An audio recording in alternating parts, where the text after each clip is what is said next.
Alors bonjour à vous toutes et à vous tous. Je vous invite à vous installer. Ah, voilà, on a une petite sonnerie de service. Je suis ravie de vous accueillir donc ici au Césé pour cette université d'été de l'autoconsommation PV organisée par Enerplan. Elle va se dérouler donc sur 2 jours, aujourd'hui et demain. Je vous donnerai le programme de la journée dans un court instant. Je me présente tout d'abord parce qu'on va passer déjà la matinée et parfois aussi une partie de l'après-midi ensemble sur des ateliers. Nathalie Croiset, je suis journaliste, on va dire spécialiste de la transition écologique. Et ça fait une bonne dizaine d'années que je suis ces sujets de près. Et évidemment, j'ai vu monter le sujet de l'autoconsommation PV. On sait bien que c'est un sujet important de la transition énergétique. Et cette université d'été va permettre de débattre de ce sujet qui est plus que sensible. Juste quelques chiffres pour replacer un peu la France aussi dans ce contexte. Les Italiens autoconsomment 100 fois plus d'électricité solaire que les Français. Et les Allemands, c'est 33 fois plus. Donc on voit bien qu'il y a encore pas mal de choses à faire. Et c'est pas Daniel Bourg, le président d'Enerplan, qui va intervenir dans un instant, qui va me dire le contraire. Donc évidemment, il est question de libérer l'énergie des territoires avec de nouveaux modèles d'affaires pour produire, consommer et partager son électricité solaire. C'est ce dont on va débattre durant cette matinée. Mais donc pour introduire évidemment cet événement, j'invite, il est juste à côté, Daniel Bourg, président d'Enerplan, à me rejoindre. Merci beaucoup, bonjour. Bonjour. Merci Nathalie.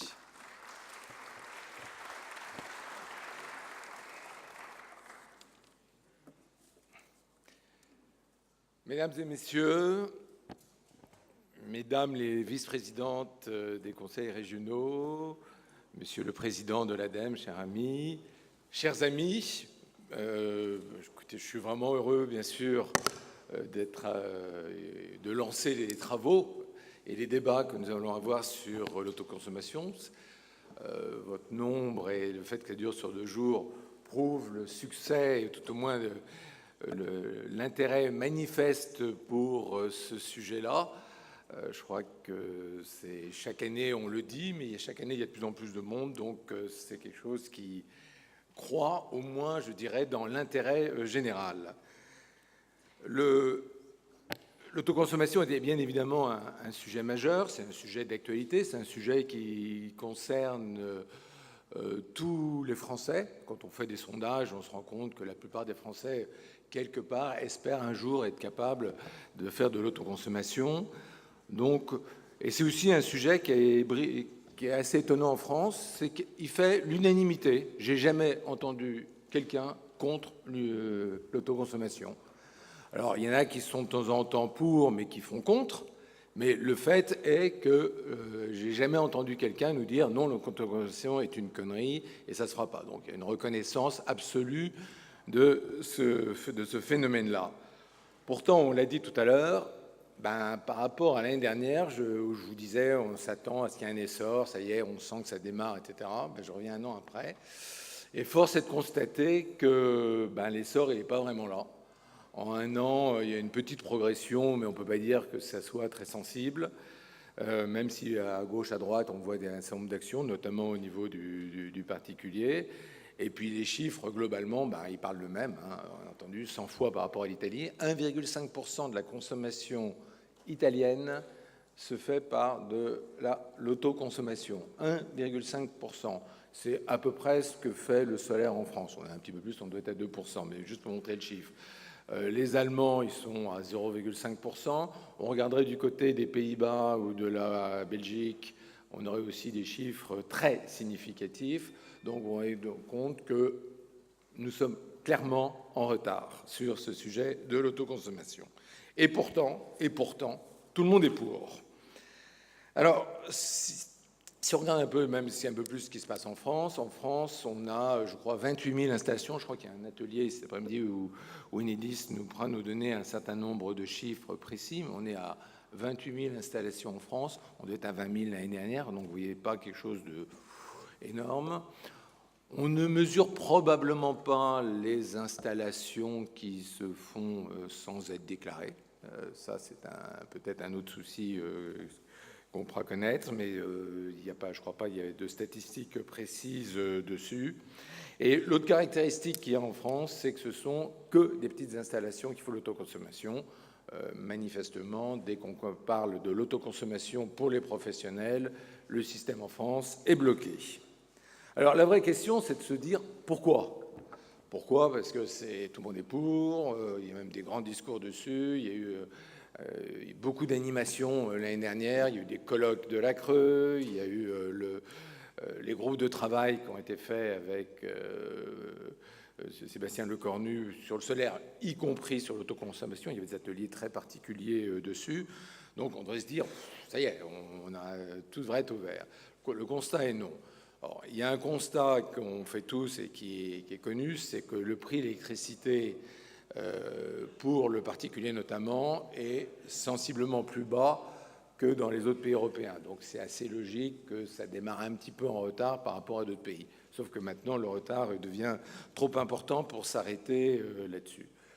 Moi, je fais un certain nombre de constats quand même, tout court, sur ce qui s'est fait. C'est que, d'abord, le système, il faut le dire noir sur blanc, n'a pas permis cette liberté. Moi, je le prends un peu comme un défaut pour les syndicats. J'ai vu qu'il y a les amis du CER qui étaient là. Je pense qu'ensemble, on n'a pas su faire comprendre aux uns et aux autres les enjeux qui étaient là et à quel point il fallait avancer. Donc, il y a une petite faillite, je dirais, collective, et il est temps qu'on se reprenne en main pour avancer là-dessus. Le deuxième constat, quand même, qui est assez violent, c'est qu'on a à peine démarré, où on commence à peine à en parler. On a un système qui, je crois, est assez spécifique à la France. On met déjà des anticorps autour pour être sûr que ça reste sous contrôle. Donc on n'a pas démarré, on est déjà sous contrôle, ce qui est un petit peu gênant. C'est plus facile quand même quand quelque chose a démarré, on peut essayer de corriger les abus. Là, dès le début, on nous met un certain nombre de positions. Et puis le troisième point, c'est quand on voit un peu tout ce qui s'est passé comme événement et les résultats de tous ces colloques, groupes de travail et ainsi de suite, moi j'ai un petit sentiment qu'on est dans une sorte de pas de valse, c'est-à-dire 3 pas, un pas en avant, un pas de côté et puis un pas derrière, ce qui veut dire qu'on fait du surplace. Le pas en avant, c'est vrai qu'il est obtenu lors des groupes de travail. Je crois qu'avec la DGEC, il y a eu un bon travail qui a été fait et il y a eu 2 points importants qui ont été reconnus. Le premier, c'est effectivement l'autoconsommation collective avec ce rayon de 1 km qui effectivement est un début pour travailler sur cette autoconsommation collective. Et deuxièmement, la reconnaissance du tiers investisseur comme étant effectivement un autoconsommateur, donc n'étant pas quelque chose qui ne rentrait pas dans le circuit général de l'autoconsommation. 2 acquis honnêtement importants. Ça, c'est le pas en avant. Le pas de côté, si on va l'appeler comme ça, c'est à peine avons-nous obtenu cette situation pour le tiers investisseur, patatrac, on nous explique que oui, le tiers investisseur est bien reconnu comme un autoconsommateur, mais c'est par rapport au code de l'énergie. Bon, et SIC, ce qui veut dire que par rapport au code fiscal, pas du tout, et donc le tiers investisseur ne peut pas bénéficier des avantages, notamment par rapport à la CSPE, sur l'autoconsommation. Donc c'est ce qu'on appelle un joli pas de côté, pour ne pas dire un pas en arrière. Les pas en arrière, ils sont venus d'abord de nos amis de la Creux, qui, là, c'est sur l'autoconsommation collective, on nous a annoncé un TURP qui clairement a été assez dissuasif et qui allait forcément compliquer l'autoconsommation collective. Et puis indirectement aussi, je le dis, sur l'appel d'offres qui a été lancé dans les grandes installations. On sait que on en a parlé tout à l'heure, il n'y a quasiment pas de grandes installations qui se font, à part quelques initiatives de quelques groupes qui ont voulu faire de l'image, mais à côté, on n'en a pas eu du tout. Et de fait, il y a eu un appel d'offres qui est lancé, on en est même déjà au 3e, et au dernier appel d'offres, il y a eu quelque chose d'un peu particulier. C'était un appel d'offres où il y avait 50 mégawatts qui étaient octroyés, il n'y a eu que 18 mégas de projets déposés, donc déjà, alerte, pourquoi est-ce que quelque chose qui marche, il n'y a que 18 mégas qui sont là.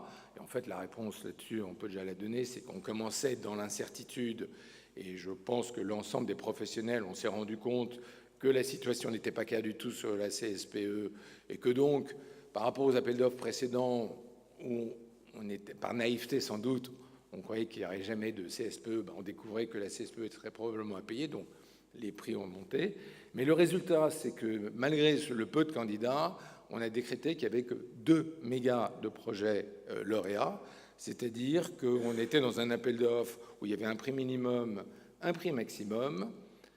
C'est pas du tout, tous ceux qui ont répondu auraient dû être lauréats, puisqu'ils étaient tous dans cette fourchette là-dedans, mais pas du tout, on a pris que ceux qui avaient mis un prix inférieur à l'appel d'offres précédent. C'est-à-dire que la notion d'appel d'offres et la notion de prix de marché, parce qu'un appel d'offres est soi-disant là pour représenter ce qui est un marché, est une notion de prix de marché très orientée par le ministère, mais indirectement, ça donnait aussi un très mauvais signal pour tout le développement par les professionnels de l'autoconsommation pour les professionnels.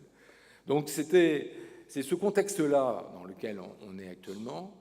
Moi, je suis un peu désolé, et quelque part, en tant que président, vous me voyez même désabusé de cette situation que je trouve absolument inacceptable. C'est un marché qui devrait être booming, il devrait marcher absolument partout par rapport à ce qui est à côté.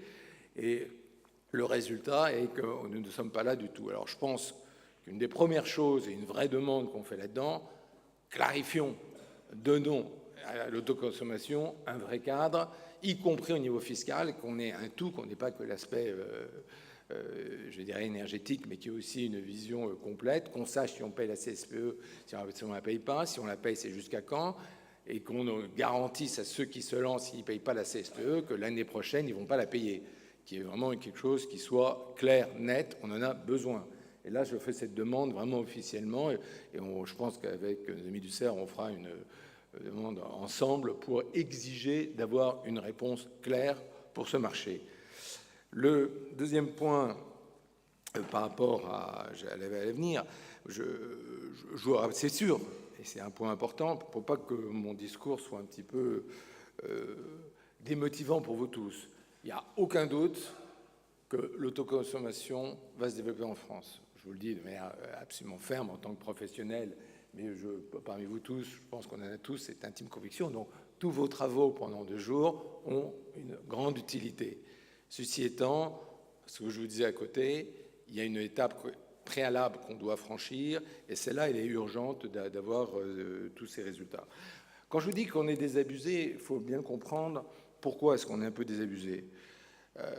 Moi, c'est pas tellement ce que je vous disais, c'est que sur l'autoconsommation, on ne pourra pas la bloquer ad vitam aeternam, elle se fera d'elle-même tôt ou tard. La question, c'est qu'on prend du retard. Et que quand on prend ce genre de retard, ça a un certain nombre de conséquences. La première conséquence, c'est qu'il y a tous les professionnels qui ont cru à ce marché, qui ont investi ce marché et qui, finalement, on les renvoie dans leur but et qui ont le résultat absolument pas à la hauteur de ça. Donc il y a beaucoup de gâchis qui se fait déjà là-dedans. Le deuxième point, c'est que pour la France, c'est un vecteur de croissance, c'est un vecteur de création d'emplois, notamment quand on est des petites installations, et c'est le cas pour l'instant de l'autoconsommation, on crée encore plus d'emplois que sur une installation classique du solaire. Et puis le troisième point, c'est qu'on va perdre des chances pour notre industrie dans le futur. Quand il y a tous les dossiers, tous les métiers qui sont associés à l'autoconsommation, la domotique, bien sûr le stockage, c'est évident que dans des pays où il commence à y avoir un marché qui se développe, je prends l'Allemagne qui a plus de 100 000 installations de particuliers avec stockage, vous créez une industrie qui va être adaptée, qui va produire ces produits pour là-bas.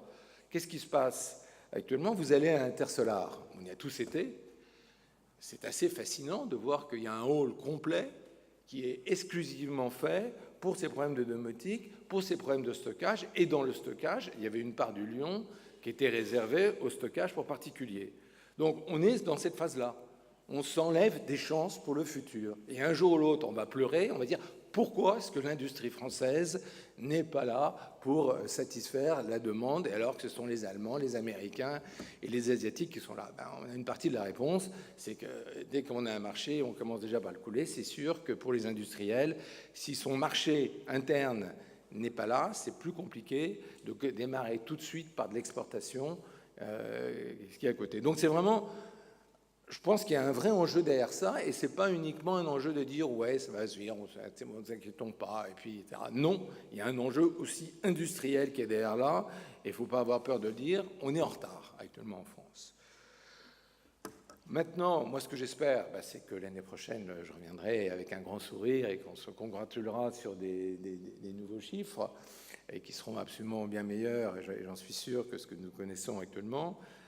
Je vais laisser maintenant la parole à Arnaud Leroy, qui est donc président de l'ADEME. Je tiens à dire que l'ADEME est un partenaire fidèle pour nous, c'est un partenaire avec qui nous travaillons vraiment la main dans la main, et c'est certainement pas tout ce que je disais, c'est effectivement avec eux ensemble qu'on essaiera de convaincre la nécessité d'avoir quelque chose formaté pour permettre l'essor de l'autoconsommation. Merci de votre attention.